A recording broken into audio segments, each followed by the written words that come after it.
Well, good day to each and every one of you, coming to you with On the Real. I'm your host, Pastor Adam McCain, and today is going to be the day you don't want to miss the next few moments with our special guest, Dr. Jeffery Seif. Now, for you guys who have not had any kind of interaction with Dr. Jeffery Seif, you must have been living under a rock, because I find him in places that I never thought I could find him. He is a professor.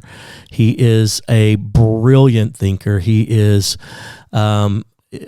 Jewish by way of heritage and life, and he is one of the premier ministers and teachers on things, all things Israel and Israeli, and of course, just a fiery man of God, full of the Holy Spirit, a police officer. And Dr. Seif, when I first met you, you were here at Christ for the Nations Bible School as one of the premier professors, as you still are. And I could not imagine, as I sat down with you one time and just said, "Tell me about yourself." You were pastoring a church. You were reserve fireman. You were a reserve police officer, which meant every day you engaged with those, as well as you were a professor not only here but at some other universities. And I just, in that moment, felt like I am doing nothing with my life. And I think you were even continuing on with some more education and something. I don't remember. I just remember thinking, Lord, when I grow up, I want to be like this man. Welcome to the show. Thank you so much for being on the. And I just finished with education. During COVID, I was going back and forth to England, and I took a graduate degree from Cambridge University in applied criminology and police management. And I'm pivoting to the PhD. I'll graduate when I'm 72. I will, 72. I'll find out.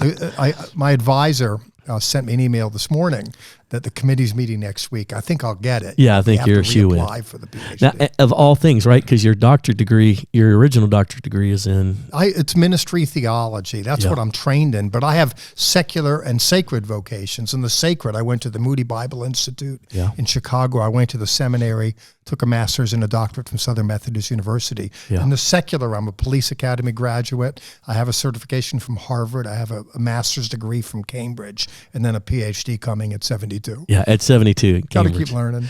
Yeah, unbelievable. Now, I want you to back us up. Just how did you start in the beginning of your life? How did you come to Christ? How did you, were you raised in a Christian family? I mean, how did you get to this place of how God's using you? I was raised Jewish. I didn't believe in Jesus. It wasn't my world. Yeah. Seif is a German Jewish name, and my mom was smuggled out of the war. Is that right? And out of World War II, and I didn't know much about Jesus or Christianity or any of that, So, where did you grow up?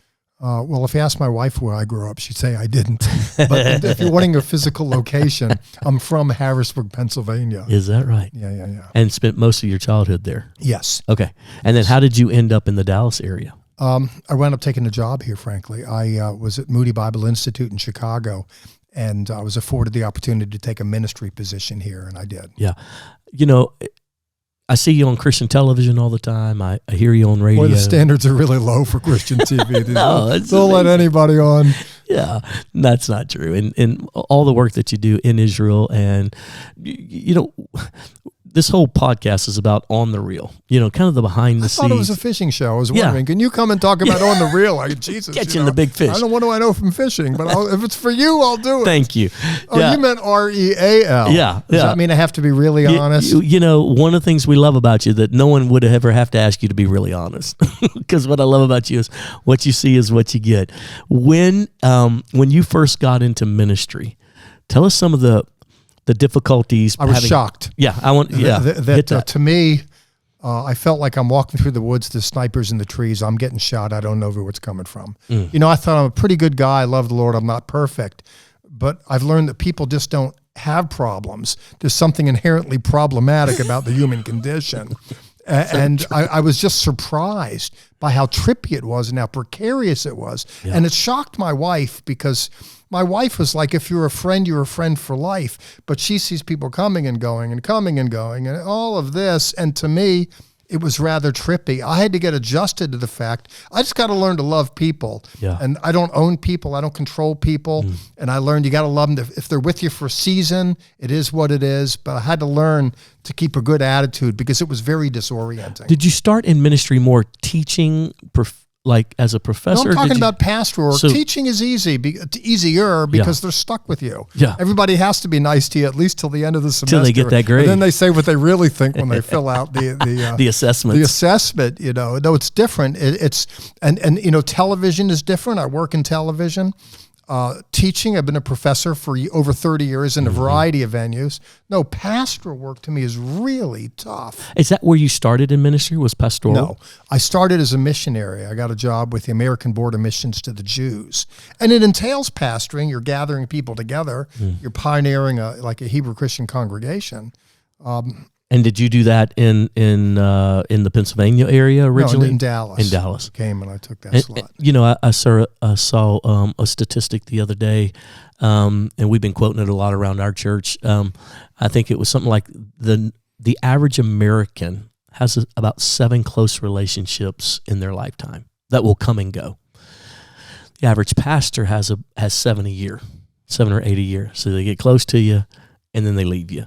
And that is somewhat of what you're referring to, right? I mean, it really is hard in that sense. I just didn't expect it. I'm a kind of guy, I decided I wanted to go into ministry. Okay, I've been at Christ for the Nations Institute for 33 years. Yes. I decided, I felt the Lord wanted me to go into policing. I've been there for over 20 years. I'm not always renegotiating my life, my webs of relationships. I've made peace with the fact there's imperfect everywhere. Sure. But, I was married the first time. May she rest in peace. We did 30 years. She died. Yeah. I remarried. We're 7 years in.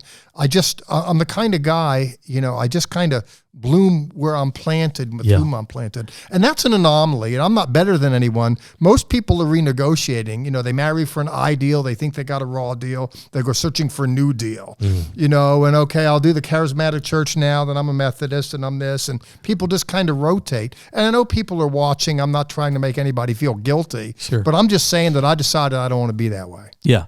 And what I've always loved about you is that you are faithful to a relationship, even when they're not faithful to you. I've seen you do that over and over and over again. Where does that come from? Maybe I'm stupid. I don't know. It's you got to just decide who you want to be in the world. Now, I'll duke it out with someone. I mean, before we got on the mic here, I had to go kind of lean in a little back and forth with someone who works and superintends one of the police academies that I oversee. Yeah. I had it out with my son last night. I'll be real direct, whatever I am in life, I didn't get there by kissing up to people or any of that. You say that, and that's some of your Jewishness, right? When you say that's somewhat of a cultural thing from the way you were raised and kind of what I know about Israelis. To be a little more direct, Yeah. I think I'm Northeastern. Okay. People are a little like that. But I think I'm a reasonably nice guy, but I'll be honest. I just don't blow stardust in people's faces. My favorite moment with you and I was we were working kind of here at Christ for the Nations, and we were both on a hallway together. One day I just hear you yelling down the hallway, just bringing it to somebody. And so I got to get up. I'm like, is he killing somebody? Walk down there, and I look in your office, and you look up, and you're like, I'm talking to my wife. You mad about something? You said, you need something? I was like, no, just make sure you're okay. He goes, oh yeah. I was like, are y'all okay? He goes, oh yeah, we're not fighting. We're just talking. I thought, that's perfect. Maybe a little more intense. Here we're going down this train of thinking. Yeah. I don't understand myself to be a violent guy. Not at all. I'm intense. There's passion. Sure. I get up at 4:35 in the morning. I'm going to be 67 in a week. I lifted weights this morning, yesterday morning, the morning before. I'm pushing my body, pushing my mind. Yeah. Never mind how I might push other people or how I might push a point. I push myself harder than anyone or anything. And I want you to speak to that, because that is one of the things that I think as a professor, as a student of yours, or someone who loves you and watches you and receives from you, I feel like you push me more than anyone else. And I think that is really the right calling as a teacher, as an educator, as a mentor. Speak to that a little bit. Well, again, for me, the secret to being a good teacher is to be a good student. I can get up in front of my students, and I do here at Christ for the Nations or wherever, and say, look, I'm you. Yeah, I don't expect something out of you that I... Yeah. I sit there too, and I just got back from England. I got instructors, and I'm pushing myself. Yeah. And I'm not minded to abide mediocrity, and they hear that from me. Right. I really want excellence. I definitely think we are seeing now, and you and I in the past have had a few little mini conversations about it, but just, the lack of true challenging people to grow. And it seems as though, we're accepting mediocre from people. And I want you to speak to that for a little bit. No, and for me, I think if you're going to lead the orchestra, you have to be willing to turn your back on the crowd. And most ministers are kind of slotted to be professional, nice guys. You can't offend anyone because you rely on their support, their attendance, their financial assistance. So there's a sense in which it's hard to challenge people on the one hand when you're reliant on them on the other. I'm not any better than anybody else, but listen, if I got up at Christ for the Nations Institute and said something you didn't like, what do I care? I got half a dozen other sources of income. Yeah. There's a sense in which I'm not overly invested. Nobody owns me. And it affords me the opportunity to be able to be myself in ways that might not be there where I'm more financially beholden to someone. So I really learned that from you, and I think that's probably a lot of what drives me to teach the younger ministers to have multi-streams of income. Because to your point, I can remember being on a staff with, 17 pastors sitting around, and the pastor coming up with an idea, the lead pastor, and no one wants to tell the king that he's naked, No one wants to say, because their jobs are tied to it. Our incomes are, new babies and diapers that we're trying to finance. And there's no HR department in mega ministry back in those days. And so a lot of ended up being, you didn't mean to, but you ended up being yes men many times. And I think that watching you, and what you just said is a life statement. I've heard you say that probably 100 times. Like, I'm not beholden to anyone, and so I have multi-streams. So if this is not working, I'm okay over here. I have an income for my family through this or this, and I really feel like I probably learned some of that from you. And I want you to speak to that a little bit, because I think there are ministers out there who are frustrated, and because they know they need to stand up against that big financier in the church. But they know if they walk away, so does that tithe base, and if they confront them on things. So speak to some of the things that you've experienced in the past with that. Well, I observed that I could do a number of things at the same time. I had observed in my constitution, I'm very robust and very entrepreneurial. Yeah. And and I learned as well that in like pastoral ministry, or even here at Christ for the Nations Institute, you have a lot of discretionary time. Let's say if you're a full-time instructor here, let's say if I'm teaching 2 courses or 3 courses, 3 hours a week per course, that's 9 hours. What am I doing with the rest? Right. That I learned that having an inordinate amount of discretionary time that I can use. Yeah. And the question is what do you want to do with that? How do you want to use that? And that's even the more so now, because anymore, your office is right here. Yeah, on this phone. And anymore, yeah. It's a different kind of world. And if someone has an entrepreneurial spirit, there's a lot they could be doing. And that's kind of my lament at one level. We all have a lot more potential. We just don't explore it. We just don't cultivate it. And to me, that's problematic. So wouldn't you even say it? I think I remember you telling me this, and if I got it wrong, correct me, please, that you didn't even need to take a salary from your church when you were pastoring. In fact, you were probably always top 10 giver to your own congregation and things like that. You pastored out of the call of God, not out of a profession. Wouldn't you say that's I did for years. I never thought I'd make a living in ministry. I just did it for the love of the game. In policing, too. Okay. I donated 10, 12 years. I never took a salary for it. I just did it. I never thought. Now I have the rank of commander. I oversee dozens of employees, all of whom are better than me. Sure.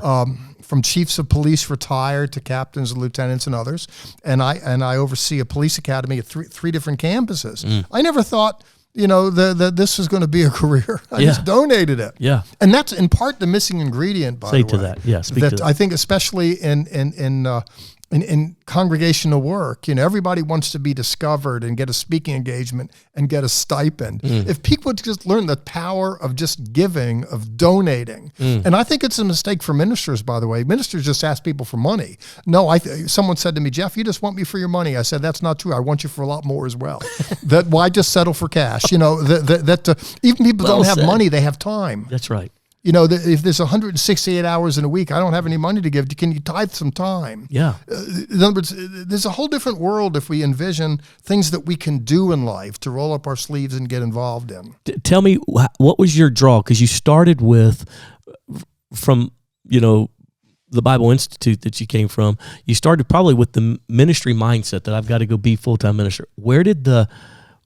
How did you find a passion in serving with the police department and the fire department? How did that come about? I was pastoring in DeSoto, which is right next to Dallas here, and the police department was looking for a chaplain, and I wanted to do something beyond the four walls of the church. Yeah, and so I went and signed up for that and went through what training they had for it, in the context of which I would go out on ride-alongs occasionally, and I do baby dedications and funerals, and I just kind of fell in love with the subculture, and I thought, gee, I'd really like to do that. So I put in for a sabbatical. I was teaching here. Everyone thought I was crazy, but I don't care. If I want your opinion about me, I'll give it to you. I really don't care.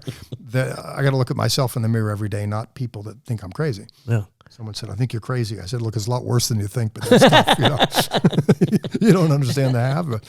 But so I took a sabbatical and went to the police academy, and I believe you got to follow your heart. Yeah. I've raised boys and told them if you can find a woman that you love and work that you love, that's 95% of life right there. For me, I'm pretty hard working, but it ain't even work, tell you the truth. I just get paid to play. Yeah, you enjoy it so much. I enjoy it. So someone maybe who's on staff at a church or ministry, and they're like, "There's more of me than just what I'm doing right now." You would tell them, "Go volunteer somewhere." Yeah, you have more time. People can diversify their portfolios a little bit. They tell you that in stocks. Yeah, Don't absolutely. put all your money in one stock. Diversify it. If one underperforms, another might be overperforming. Yeah, you just don't. And for me, my portfolio is very diversified. I still keep 2 police commissions with separate agencies. Okay. Principally, I went and worked a parade a couple of weeks ago just to put on a uniform. But then for the other, I just do training in service for officers. I run police academy. I do that. Yeah. I have a professorship here at Christ for the Nations Institute. Within the next 6-8 months, I'm teaching a master's course and a doctoral course at King's University. Yep. There I just do modulars, 4 days in and out. I don't have time for this Monday, Wednesday, and Friday. I do that here. I have a congregation. Yep. I go out and speak this weekend. I'm going to go speak in 3 different venues in Houston, Texas. Yep.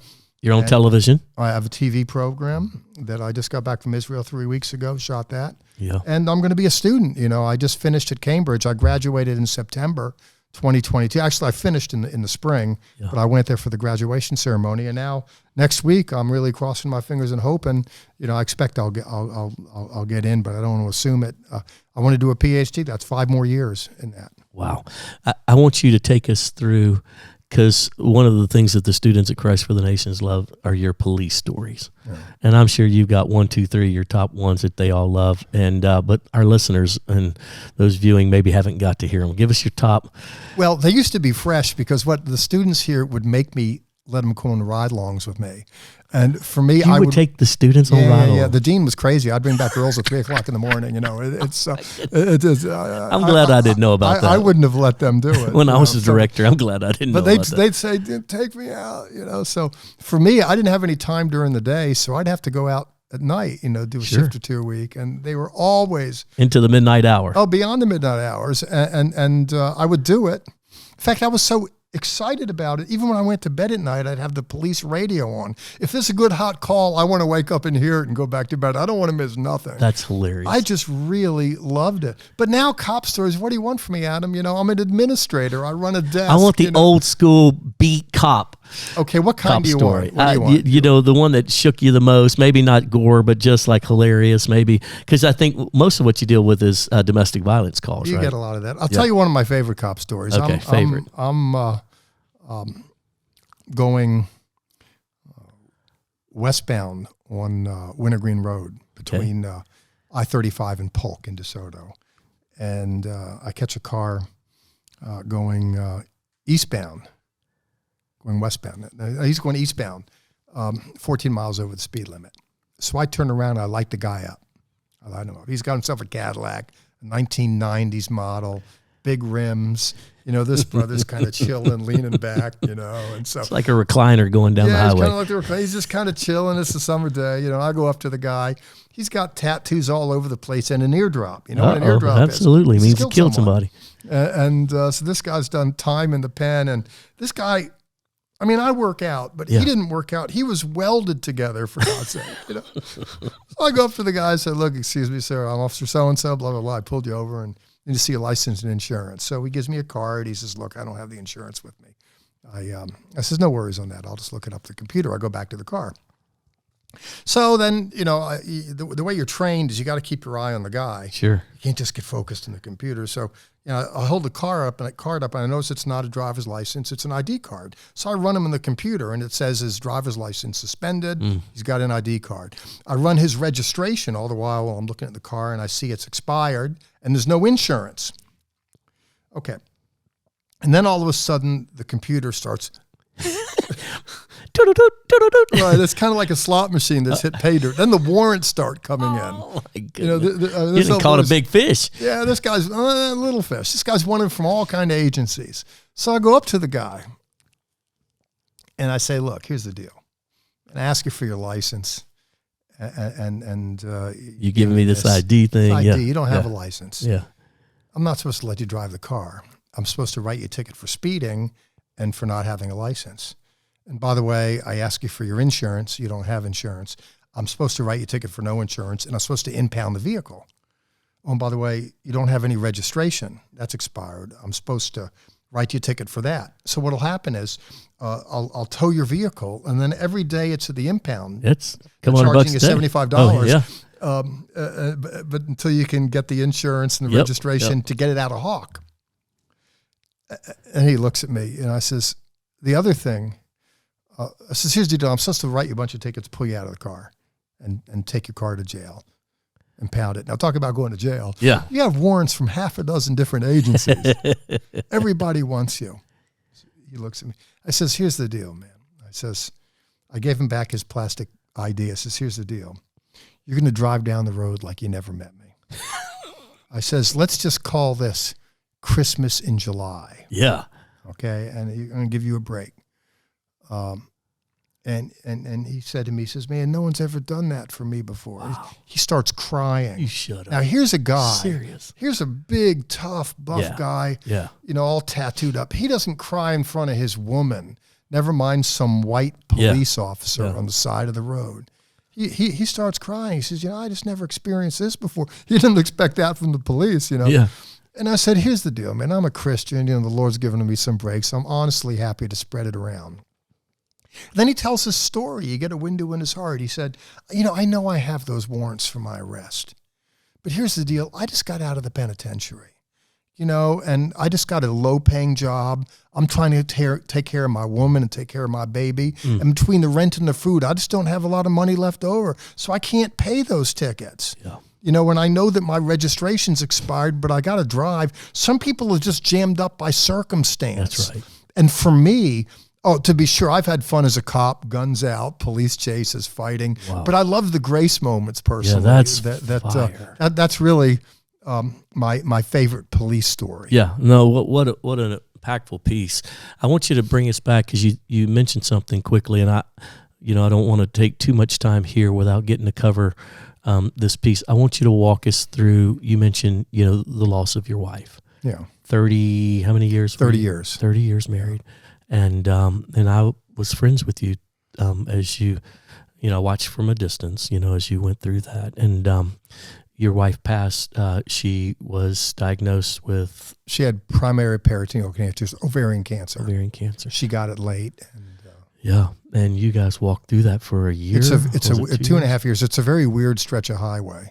I wouldn't recommend it. I like to say, getting old isn't for sissies. Right. Young people, I'm a college professor. When my students get a text message or an email or a phone call, it's Guess who's getting married? Guess who's breaking up? Guess who's pregnant? Hopefully after they get married. Yeah, right. But that's kind of what it is. Whenever someone contacts me, it's guess who's sick, guess who's dying, guess who's dead. Right. Welcome to 67. Yeah, that's true. And you just run into a lot of that. It was a weird stretch of highway. Yeah, tell us, as a pastor, as a Christian leader in the global church, just kind of how you walked through that. What were some of the revelation moments in the midst of your pain, and kind of share that with us. Give us some little coaching points on that. Well, I don't want to say I did it good. You just survived. I survived the moment. I didn't thrive in the moment. I mean, I just got buried alive, and I was miserable with a capital M. Yeah. And it's not like I had a great prayer life, great this, great that. I was screwed up. I'm glad that the Lord brought Barry into my world. I subsequently remarried. Yeah. And I tell Barry she's the way, the truth, and the wife. I mean, she in effect rescued me. I was roadkill on the highway of life. I didn't thrive amidst all that. It was just weird. And I really deeply didn't like it. And I feel a little ashamed at one level. Patty at the first was wanting to believe God for the miracle, and but then it went into remission. But then when it came back, and she was kind of denying it, and so I went and asked the doctor. I made an appointment with him without her. Where are we on the numbers on this? And he said 6 months. She died 6 months to the day. My goodness. And there was a sense in which, you walk through it with her, and it's you want to talk about getting real. Watching her deteriorate like that. When she died, I was glad she died. Because of the pain she had Because it was suffered. that was no life. Yeah. And it was just no life. And it's not just that she died. I mean, there's the associated grief that family members go through too. It certainly weirded me out and the boys. Yeah. A portion of you, the two are one flesh. You died with that. Yeah. How did your kids walk through that? I mean, they were adults at this point, but this is their mom. It was tough. We had a pretty close family. Mom was the sun, and the children were the planets that revolved around the sun. You know? And we had a pretty close family, and it was just weird. Before she died, she told me to marry Barry. Tell that story, because you've told me that. And she made a video, in fact, that we were doing bucket list stuff in Hawaii, I said, we were talking, and I always thought I'd die first. I'm the kind of guy I keel over with a heart attack, or I got shot in the head out there on the streets. You're out there on the front I've line. been disciplined as a cop for taking too many risks. Look, Jeffery, relax. I remember we were doing dinner on a cruise ship. I said, look, honey, I always thought I'd go first. And we talked about it, and I said, look, here's the deal. We talked about remarriage, which we had talked about many times. I thought I'd die first, and I wanted her to remarry so she could get a better deal. To tell you the truth, really, don't. Maybe from all the suffrage, you should get an upgrade when I'm gone. There should be some benefits. I said, I never thought it would come to you. You're on this cruise line or having this conversation. Cruise line, where they were at one of those fancy dinners on a cruise, and I said, we talked about remarriage, and I said, here's the deal: if you do die, if the Lord doesn't heal you. If I do remarry, I'm not going to marry a younger woman. Because I know guys, they have a certain measure of success. They got to get a young chick. Yeah. They still got game. Right. I said, here's the deal. If I do remarry, I'm not going to marry a younger woman, start another family. And she said, marry Barry. And which I wound up doing, not because I just sheepishly obey everything my wife says. Yeah. But she knew that when I first came to Dallas, I had the hots for Barry. Okay. And before y'all were married. Before I picked up Patty on the rebound. Oh. I had pitched to Barry, and she didn't just said no. She said absolutely no, in no uncertain terms no. And so you kind of, guys get rejected. You just have to dry your little tears off and get about the business of living. And eventually, I connected with Patty. But she knew, number one, that there had been an attraction. There had been an attraction. I came to Dallas. I had a ministry job here, but I knew Barry was here, which is why I came. Got it. And the church work called me, and they said, do you want to come? And I said, I'll pray about it. I hung up the phone. And the reason why I said I'm going to pray about it was because it's church work. Yeah. I already knew I was coming because Barry was here. I didn't need to pray for anything. So, but Barry just wasn't interested. Yeah. Patty knew that. Plus, she knew Barry never married. Oh, wow. He never married. And And had you guys as a couple had a friendship, an ongoing friendship with Barry? No, I knew Barry. I hadn't spoken to her 5 times in 30 years. Really? No, but your wife had that in her heart and her mind for you. She knew who Barry was. Okay. And I'd intersected with Barry a little because, among other things, I served as the project manager for a new Bible translation. Right. Called The Tree of Life. That's right. And so I had to, hire and manage some 50 employees. And I'd get people to do things. And Barry has a PhD in biblical studies. Okay. And she's a Jewish believer. And everyone involved in the translation was of Jewish extract. So, I worked with her a little on that. And then I'd run into her. I was speaking at a congregation in Jerusalem. I'd seen her there. But no, I wasn't intimately or even socially, even minimally involved with Barry. Sure. But Patty knew about her. And not only did she tell me to marry Barry, that she made a video. I work in television, and the film crew came over. And she made videos for her reading children's books to kids that weren't born yet, for grandchildren. And she made a video welcoming the new wife into the family. Whoa. You got to slow that roll down. No, Hold on. I can show it to you. It's a minute and 16 seconds. Are you kidding? And I can play it for you. So this is after the cruise, weeks, months later, she gets your video crew over at the house and starts making videos. Is that what you're telling me? Yeah, this is... My goodness. For you guys that are listening with us, he is pulling up the video on his phone. And let's see if we can get it down here. It's a basement studio, and it's circle. Yeah, we don't have good Wi-Fi down here. No. Anyways, it doesn't look good. It don't seem like it's coming, but all right, just describe it to us then. Well, she's just sitting on the couch. She says, "Hi, new wife. I want to welcome you to the family. I know you'll help my husband to take up work that I'm unable to do." And she says, "I know you, Jeff. You're going to make a good decision, and I want to let you know it's all good." No way. Crazy. When do you find this video? Before she passes or after she passes? I found it a week before I got married. It was upstairs in a drawer. She just made it and hid it. And you found it a week before you married Barry. Yeah. And did you play it for Barry before you guys got married? Yeah, I played it a number of times. I can't play it here because we're stuck in the basement. Yeah. And then what kind of videos did she make to potential, what did you say, like grandkids? Grandchildren, yeah. Reading a storybook, what grandmoms want to do with little kids. My goodness. What foresight she had to speak. Not only that, is she made birthday cards for all the kids 50 years out. So every year on their birthday, they get a card from mom. Man, I'm sorry, I'm a little speechless. It's different. I've never heard of anyone doing that. No, Patty was very creative. I mean, it sounds like a great Dateline story, but I've never heard anyone that I've ever known to even do anything like that. So she had come such to grips with the fact that she was closing out this life. Well, yes and no. She was in denial, and here's where we were. We were like 12 weeks before she died, and we're at MD Anderson. Okay, when you go through the battery of chemo and went in remission, then it came back and more chemo, and you go there, and the doctor was like, "Listen, we can put you on clinical trials. We can't guarantee anything. In clinical trials, you're dying, you're trying new drugs, and you're just part of a stat sheet." Okay. But the problem is, if you do it, that means we have to go down there every week. So it takes a day to drive down there. It's a day to go through it. And then it takes a day to recover before you can drive. And then you're sick for 2 days. The net result would be for the next 10, 12 weeks, she's going to spend 5 days a week being sick just to do something in order to contribute to a data pool. She was going to do it, and that's what she didn't know. I pulled her aside. We were driving away. She signed up for the clinical trial, and I said, "Patty, I got to tell you something." "What's that, Jeff?" I said, "You have 12 weeks to live."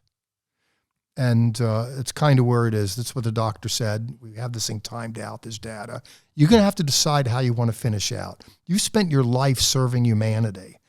And if you want to spend the next 12 weeks for something that's not going to translate into success in life for you, it's going to absorb everything. You're not going to have the energy. But if you want to be able to say goodbye and be with the children and be available and be present, what a word of not wisdom. sick, not out of town, not drugged up, you have to decide what you want to do. I'll be there with you in it. So she decided then she's going to forego the clinical trials and just die with dignity. And one of the last things we did together is she and I were ballroom dancers. We took private, No way. We took private ballroom dance lessons for 10 years. You know, Dancing with the Stars, Yeah. those Yeah. instructors, there's an annual convention where people come from all over the world. We went there, you know, and You're no, we were good. I am worthless. The- Do not. My wife, please do not listen to this podcast. The last thing that Patty wanted to do was to do a showcase dance. Really? And so She's half the energy and strength that she's had in the past. Right. And she wants to do a showcase. She wants to do a dance. showcase, the tango. Yeah. Now, the problem is, because of her body, she had a ballroom dress, but she couldn't fit into it. And she was going to wear this dress. And I had a tux, and we were going to do this showcase dance. But she couldn't get into the dress because of her tummy, because of the chemo. Yeah. So she just wore a dress, and I just wore a suit. When she died, not long after, we had the memorial service here at Christ for the Nations Institute. She's wheeled in the coffin. They drained her. She wore that dress. Jeff, there is not a...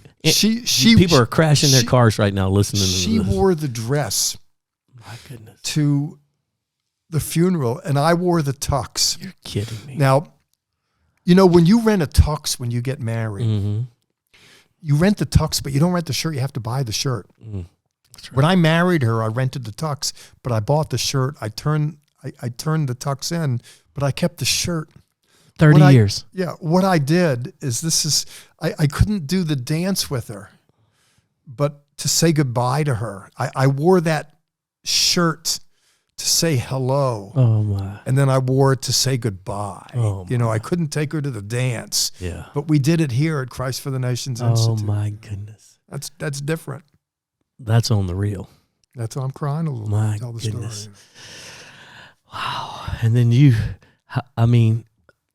obeyed your dying wife's last wish and you remarried. Yeah, to the chagrin of my boys that thought I was being disloyal. Yeah, I was going to ask you to speak to that. You want to talk about being real? You know, the boys, I married 9 months later. Yeah, so they're dishonoring to their mom, and the first thing they've got to be thinking with that. Well, yeah? they think, you know, my one son thought maybe I was having an affair. That's too soon. But the reality is with kids, you know, I could have waited 3 years. They still, it's just loyal to mom. You know, it is what it is.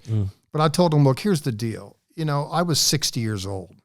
I said, if I have 10 years left, I have 3,600 sunrises and sunsets. I don't know how many I have left, but at the end of the day, this is what I'm going to do. And I am not looking for approval or permission. And so. Have they come to terms with it? Yeah, I'm still fighting with my one son who has problems with me for other reasons. And Barry just stands there with you through it all. Barry is just so sweet. You know, if someone says, boy, that Barry, she's, blah, blah, blah, then you know that it's on them because she's just sweet to the core. If someone says that Jeff, there's at least a 50% chance they're right.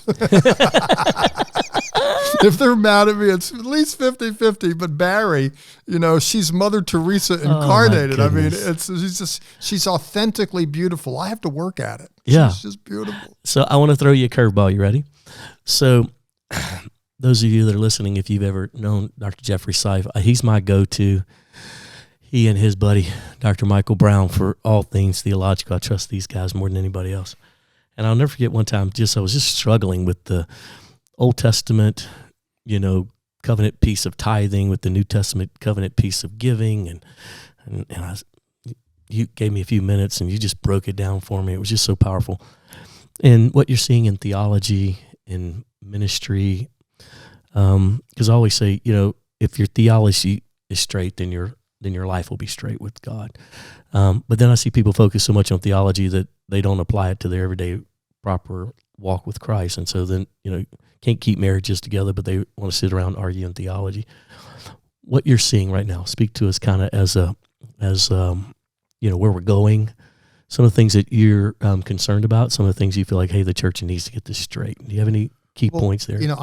Martin Luther, though I have my disagreements with him, once he said the only good theology is the theology of pilgrims, because we're all talking about a person we've never seen in a place we've never been. Right. And that beckons us to walk humbly. Yeah. And I think theology is conversational. These people that get up, they think that they're guardians of paradise, they're very authoritarian and thundering. There's a line in Shakespeare that goes, "Methinks he speaks too much." It's better to be a little more laid back, and people that speak with all this certainty about things. Yeah. I'm not as certain about what they're saying as they are. I tend to walk a little humbly. Relative to the gnawing away at the issues and fighting, I think there's a place for it. For instance, I'm at a Bible college and seminary as a professor. This is the place for the young dog to chew into the bones, and what it is they to debate and to fight and to look at different perspective, and it forces them to develop their own theological habitus. It's a Latin term, habitation, their own thought world. They're going to go out there in the world as a minister and open up the Bible, and they're going to offer a telling of it. And so there's a sense in which the friendly banter and wrestling enables people to come to terms with it. But I'll tell you something, too, what I discovered in criminology. I studied criminology at Cambridge University. It's an elite university in the world. Sure. With some of the best of the best of the best. And beyond that, because I'm a student there, I can write and conversate with people from Harvard and Yale. And I've learned that all of academia is wrestling with the issues and uncertainty and fighting and going back and forth. Yeah. It's just the nature of growing and questioning and imagining. So there's room for that in my world. Is there anything that concerns you right now, like the modern church, that you're like, hey, as a theologian, as a person of great leadership for the Christian community, the body of Christ? I feel better about it in the charismatic world than I did. I think charismatic Christianity I like to say I'm a charismatic Christian in spite of the movement, not because of it. And a lot of people that offer a telling of Christian theology from a charismatic perspective, they don't speak to me, for me, or about me. They don't represent me. I'm into this in spite of them. But I think we've come a long way in producing more responsible theologues. Yeah. You have Bible colleges like Christ for the Nations Institute, and I tell my students, before you get the story out, you got to get the story straight. Right. And there is this kind of coming to terms with it. I think we're doing a better job theologically. Okay. Now, there's always fads that blow through, but usually that's not from theological sectors. It's from the popular marketplace. Gotcha. Now, today you'll hear, well, Dr. So-and-so says this. Yeah, well, doctor of what and from where? Right. A lot of times if you look into these, people think you have doctor in front of your name. My God, you got to be an expert. No, what you got to have is 2 Wheaties box tops and $100 and send to some dump place in California. And if you send them an extra $50, they'll send you a frame with their worthless doctorate. And sometimes the more titles, this is doctor, bishop, apostle, this. Right. Usually the bigger, the more titles, the smaller the person, in my opinion. Well said. For me, in terms of fad teaching, and fad, F-A-D, for a day, is where it comes from. This stuff that blows through, it's exciting, it's interesting, and people go, wow, but it'll be gone tomorrow like a morning mist, and that stuff's always going to blow through the charismatic world or the political world or whatever. But in terms of the theological world, for those people that bother to come and sit and study and learn variant perspective, I'm glad to see there's more of that in the charismatic world than less. Yeah, no, absolutely. Well said. Well, our time together today has been unbelievable, and I know there was a couple moments in here that I was reaching for the Kleenex, just as you were honest and open with your struggles and what you went through as an amazing man of God and the loss of your wife, and you challenged me greatly to be more like Jesus in this whole process. As we kind of close out, those that are listening, those that are watching, would you just pray into this space? I surely will. And one of the things I'd like you to pray for is I want you to ask the Lord to stretch. What was the old prayer of Jabez? Jabez, that you would increase my tent dwelling, enlarge my space. And I think we've gotten a little limited on how much we can participate in. I think we've limited the ability that God has given us. So would you pray into some of that as well? I surely will. But before I do, I just want to say that, thank you for being kind to me, but the world belongs to people like you more than it does to people like me. Eccentric theologians who are a dime a dozen, people that are out there in the world making a difference with your leadership here at the college, your great command of the pulpit and excellence in ministry as attested through explosive growth in campus and people that inhabit those campus. That's the real happening act in town, not crazy like guys like me that can't figure out whether they're a Christian or a Jew or a Pentecostal or a scholar. I'm always calling you to fix my doctrine, though. No. I mean, it's at the end of the day, guys like me will be shining shoes for people like you on the other side of the grave. The other thing relative to prayer, and people wouldn't know it, someone asked me to pray. Usually it's grace. God is great. God is good. Let us thank us for the food. Even before we prayed here, I mean, it was very noticeable to me, the depth of prayer, the care that you put into it, and that's commending as well. I'll fake it for your viewers. He's so funny. I mean, at the end of the day, you should do the prayer. But if you want... No, I really want you to speak into that, pray into that. If you want. There's just so much more in us, and I feel like you are such a shining light on not limiting yourself to one. I think I called it stream. You called it, I forget what you called it earlier, but one focus, There's more you could do. I mean, like you served your community and it's exploded now into an entire another area of ministry for you with the law enforcement. Well, I'll pray to that. Thank you. I can do. Lord, we just come before you and bless your name. Lord. We just thank you for you and for the possibilities that come with life. Most focus on the problems.